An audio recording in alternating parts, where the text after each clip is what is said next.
तो आज हम पढ़ेंगे राज्यपाल के बारे में,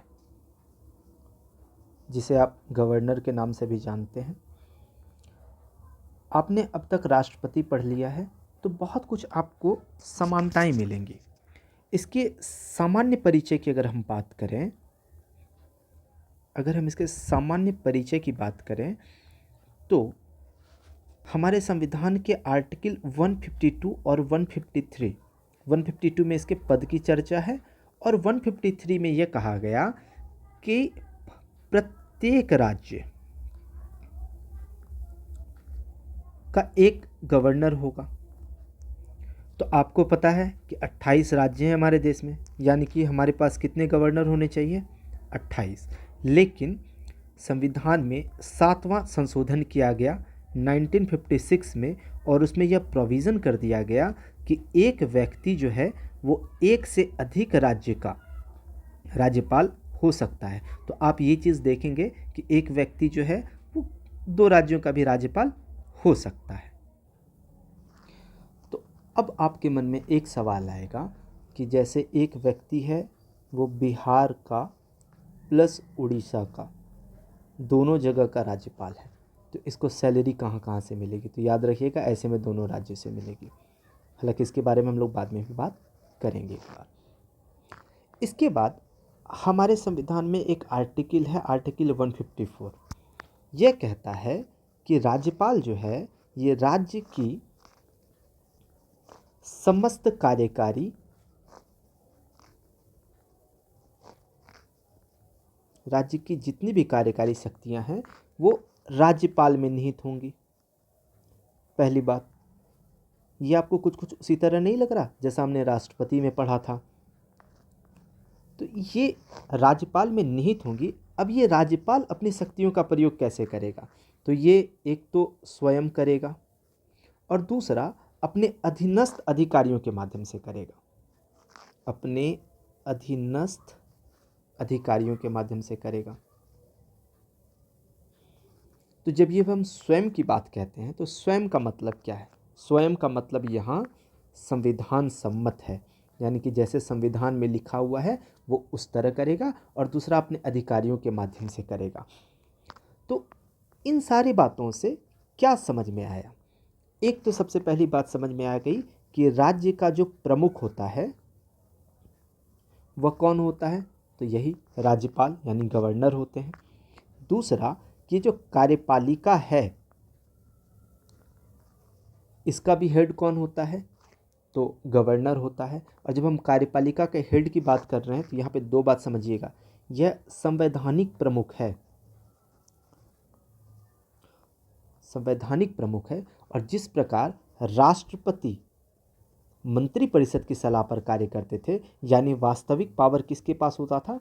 प्रधानमंत्री के पास। उसी तरह कार्यपालिका का अगर वास्तविक प्रमुख की बात करें तो वो कौन हो जाएंगे? Chief minister. तो ये वर्ड ध्यान रखिएगा, अगर आपसे वास्तविक पूछे तब चीफ मिनिस्टर लगाइएगा, बाकी सब जगह गवर्नर लगा दीजिए। इसके अलावा अब इसकी नियुक्ति की बात करते हैं कि ये कैसे नियुक्त होते हैं। देखिए, जब हमारा संविधान बन रहा था तो हमारे संविधान सभा में बहस हुई इसको लेके कि हमको इनका चुनाव कराना चाहिए, क्या हम इसका चुनाव करा दें? दूसरा कि हम इनको नियुक्त कर दें। तो कंक्लूज़न यह निकला कि अगर हम चुनाव कराएंगे तो एक स्टेट, जैसे मान के चलिए ये बिहार है, तो इसमें एक चुनाव होगा गवर्नर का, और फिर एक विधानसभा का चुनाव होगा, और इस चुनाव के बाद फिर एक चीफ मिनिस्टर बनेंगे। ये भी निर्वाचित है, यह भी निर्वाचित है। तो शक्ति के 2 केंद्र हो जाएंगे।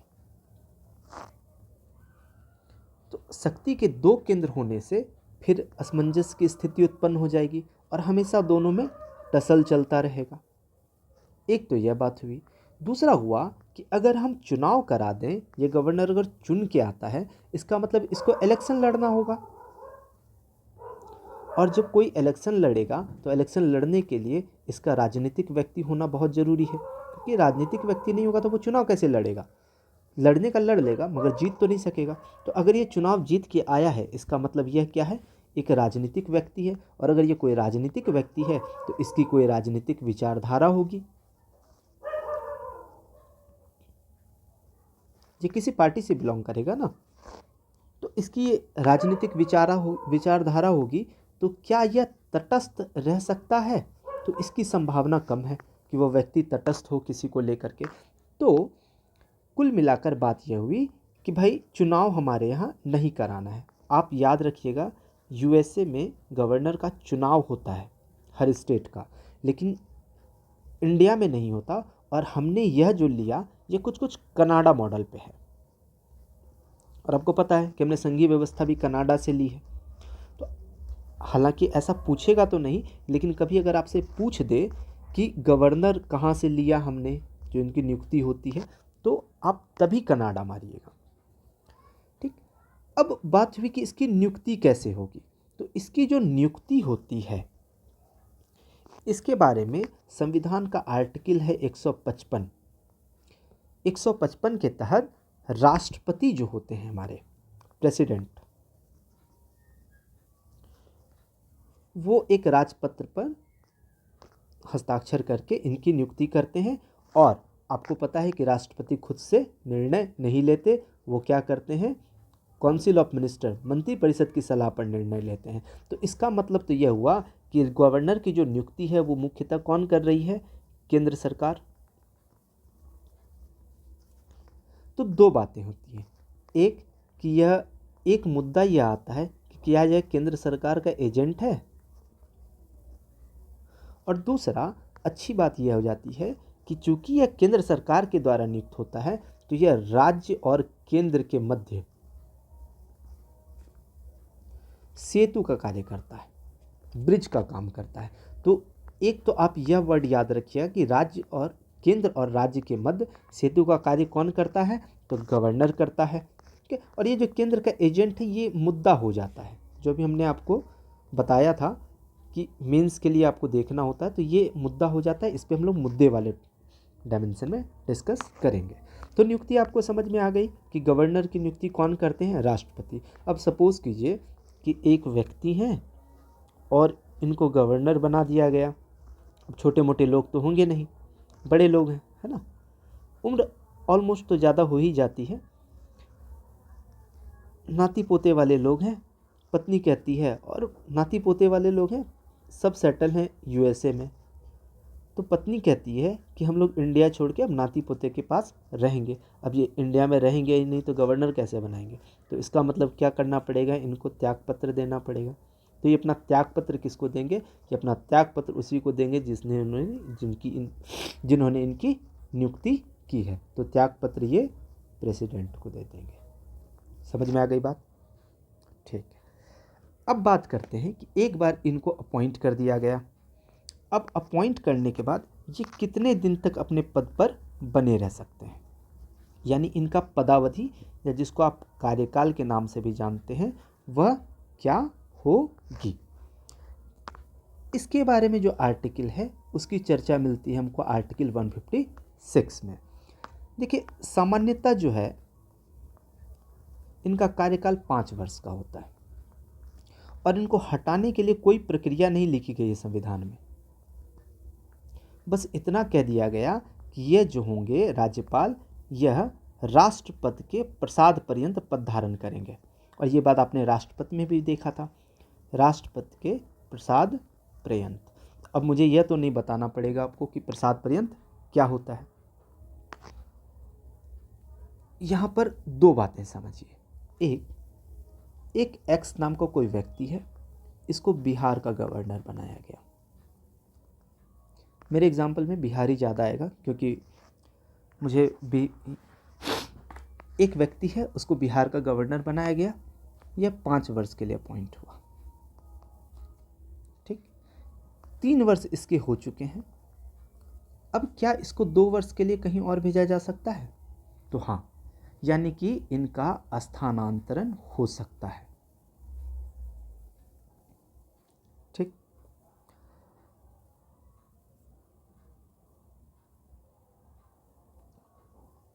अब इससे पहले इनको हटाना है तो बिल्कुल हटाया भी जा सकता है। तो आपको पदावधि समझ में आ गई। अब बात है कि किस व्यक्ति को हम गवर्नर बनाएंगे, यानी कि योग्यता, कौन सा व्यक्ति योग्य होगा गवर्नर बनाने के। जिसका मन किया उसको बना देंगे। यह बात लिखी है आर्टिकल 157 में। दो मुख्य बातें याद रखनी है। एक, आपको पता है कि वो भारत का नागरिक होना चाहिए। ऑफ कोर्स पाकिस्तान का होगा तो उसको हम थोड़ी बनाएंगे बिहार का। तो एक, भारत का नागरिक हो। दूसरा, 35 वर्ष यह आयु पूरी हो चुकी हो। ठीक। इसके अलावा ना दो बातें आप ध्यान रखिएगा कि दो चीज़ों को और देखा जाता है। एक, जिस क्षेत्र में इसकी नियुक्ति की जा रही है, जिस एरिया में इसको जाना है, जैसे बिहार में डालना है तो ये बिहार के नहीं होंगे। ठीक। दूसरा कि जब इनकी नियुक्ति की जाएगी तो जिस राज्य में इनकी नियुक्ति की जाएगी वहाँ के सीएम से सलाह लिया जाएगा। अगर इनसे सलाह नहीं लिया जाएगा, आप सपोज कीजिए कि भाई बिहार के चीफ मिनिस्टर हैं ना, और एक ऐसे व्यक्ति को गवर्नर बना के भेज दिया जा रहा है जो इन दोनों के बीच 36 का आंकड़ा है। 36 का आंकड़ा।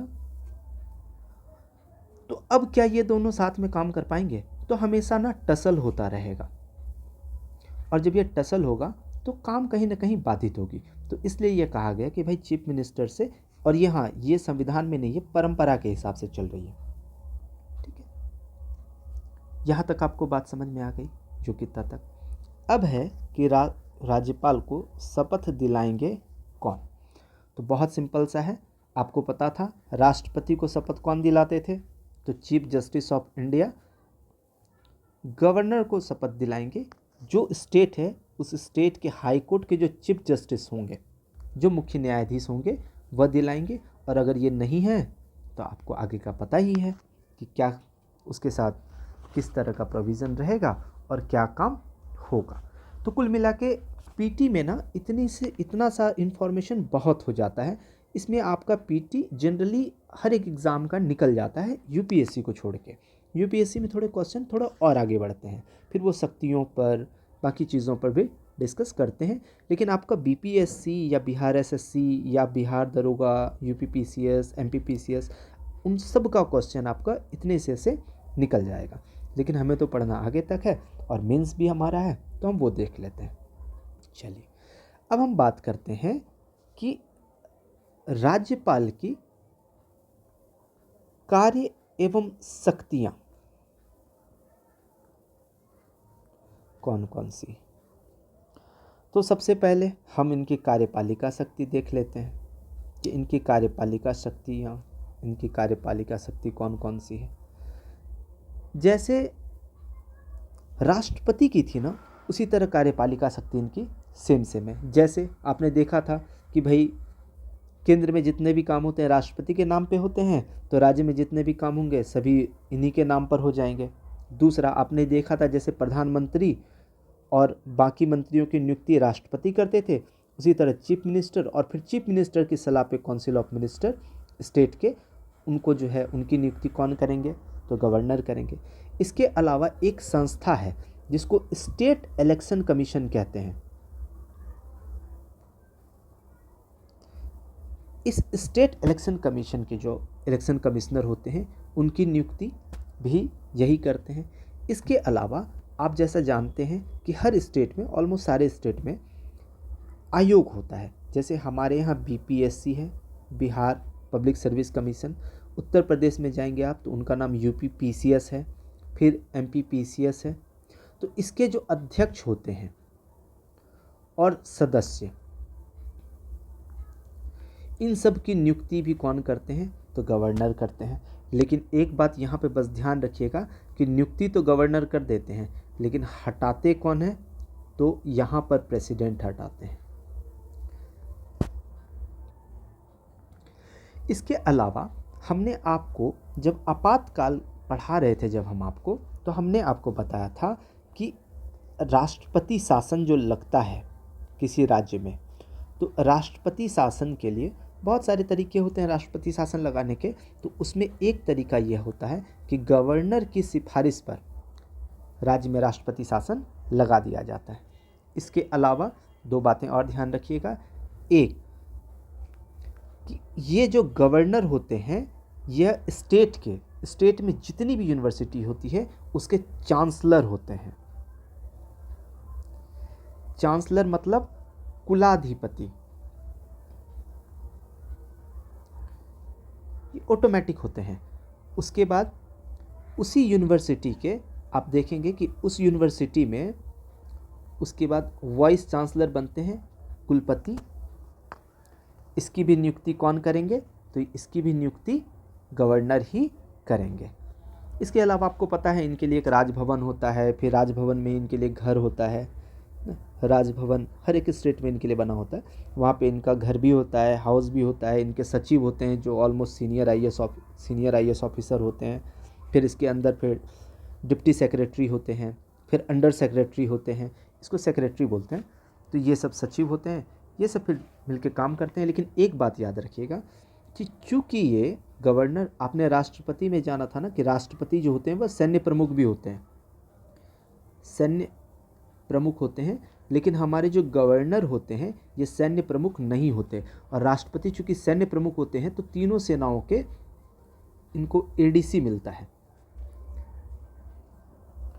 और गवर्नर के पास जो एडीसी होते हैं वो सेना से नहीं होते, ये मोस्टली आईपीएस अधिकारी होते हैं या स्टेट पुलिस सर्विसेज के लोग होते हैं। ये थी इनकी कार्यकारी शक्तियाँ, जिसमें आपने नियुक्ति देखा और सभी काम इनके नाम पर देखा। अब हम बात करते हैं इनके विधायी शक्तियों की कि इनकी विधायी शक्तियाँ कौन कौन सी हैं।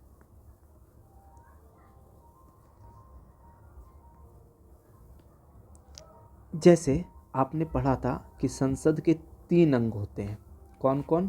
प्रेसिडेंट, लोकसभा, राज्यसभा। उसी तरह विधानमंडल जो होता है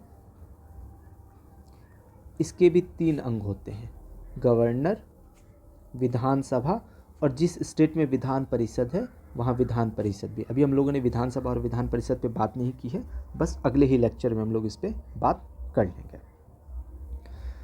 तो जितने भी जैसे विधानसभा है इन सब के जो सत्र बुलाने का काम कौन करेंगे?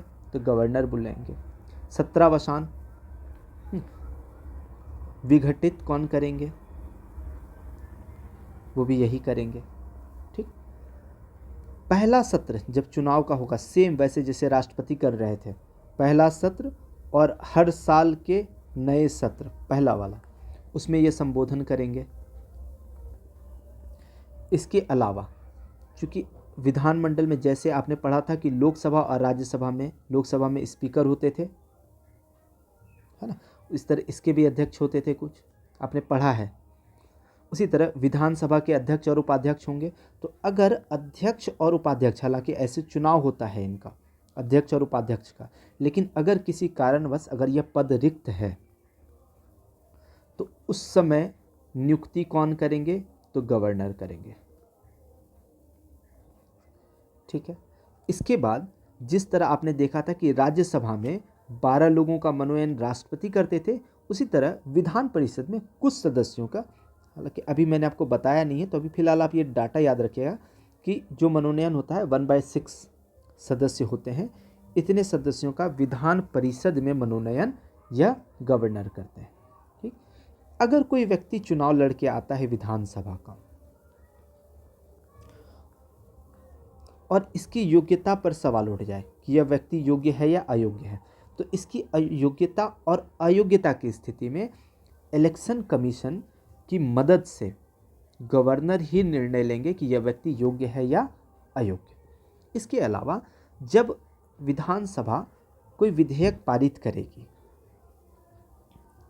तो विधेयक पारित करने की स्थिति में गवर्नर क्या करेंगे? एक, सबसे पहला यह स्वीकृत कर देंगे तो कानून बन जाएगा। दूसरा, यह रोक सकते हैं उसको। तीसरा, पुनर्विचार के लिए भेज सकते हैं। और चौथा, यहाँ तक तो आप जान रहे हैं कि ये राष्ट्रपति के साथ भी था, लेकिन गवर्नर के पास एक चौथा पावर है और वो यह है कि वह इस विधेयक को राष्ट्रपति के लिए आरक्षित कर सकते हैं।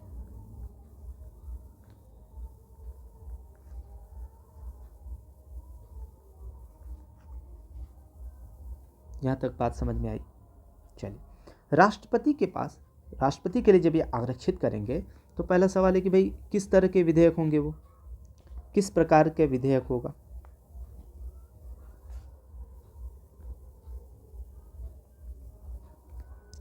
तो पहली बात, अगर ऐसा विधेयक, ऐसा कानून बनाया गया है जो हाई कोर्ट की शक्ति या इसकी स्वतंत्रता को प्रतिबंधित करता हो, पहली बात। दूसरा, अगर वह विधेयक संविधान के उपबंधों के अनुकूल नहीं है। तीसरा, इन्होंने जो विधेयक बनाया है विधानसभा ने, वो DPSP, directive principle of state policy, इसके अनुरूप नहीं है, इसके विरुद्ध है। एक और बात हो सकती है, अगर राष्ट्र के व्यापक हित इसके विरुद्ध है। और एक तो आप जानते ही हैं, एकता अखंडता, तो राष्ट्र की एकता, अखंडता और आतंकवाद ऐसे मुद्दों के विरुद्ध है, तो उस पर भी विधेयक पर गवर्नर क्या कर सकते हैं, राष्ट्रपति के लिए आरक्षित कर सकते हैं। और फिर ये कितने समय के लिए राष्ट्रपति के पास जाएंगे आप, राष्ट्रपति उन पर सोचेंगे, विचारेंगे, तो ये लंबा है प्रोसेस। अब एक बात और ध्यान रखिएगा कि जो धन विधेयक होता था, ये हमने आपको पढ़ाया हुआ है विधेयक के बारे में, और आपको ही पता था कि राष्ट्रपति से पूर्वानुमति लेनी पड़ती है, तो यहाँ भी पूर्वानुमति लेनी पड़ेगी। अगर अनुदान मांग वाला कोई विधेयक है, उस पर भी पूर्वानुमति लेनी होगी। और जब ये पारित हो जाएगा तो आपको पता है, चूँकि पूर्वानुमति ले ली गई है तो इसको स्वीकृत करना ही पड़ेगा, गवर्नर को स्वीकृत करना अनिवार्य।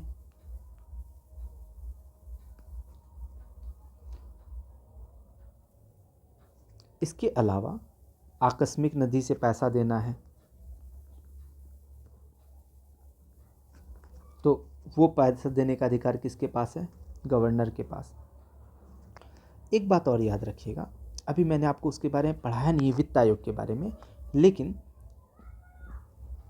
समझ लीजिए यहीं पे। जैसे देखिए, राज्य के पास कुछ पैसा है, तो राज्य अपना कुछ पैसा पंचायतों को देगी।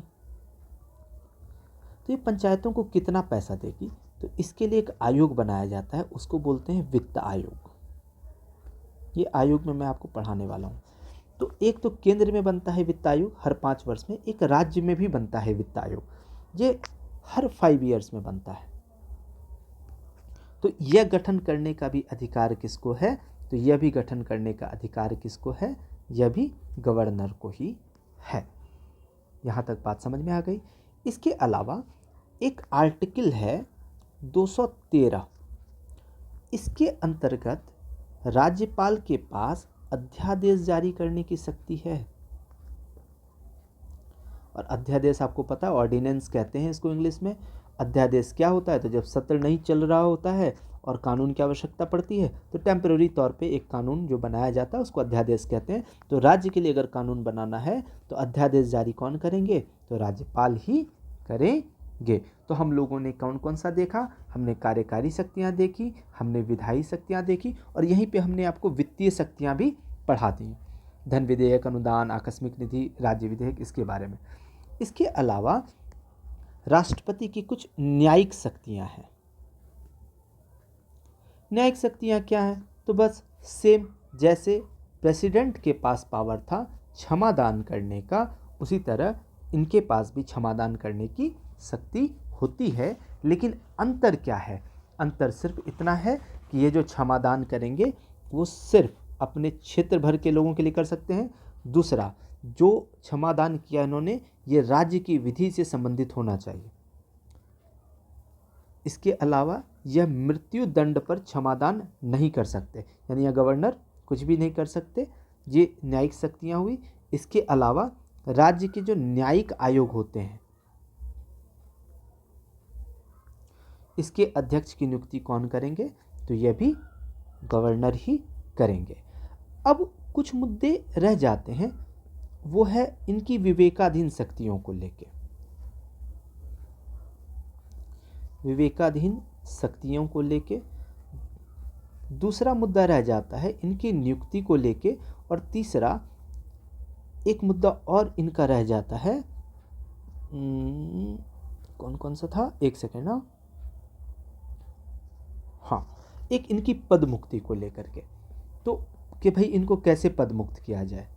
तो ये 3 मुख्य मुद्दे रह जाते हैं, यह हम लोग फिर डिस्कस कर लेंगे। यहाँ तक आप अच्छे से समझ चुके हैं, और अगर जो चीज़ समझ में ना आए वो आप मुझे बता दीजिएगा। Thank you.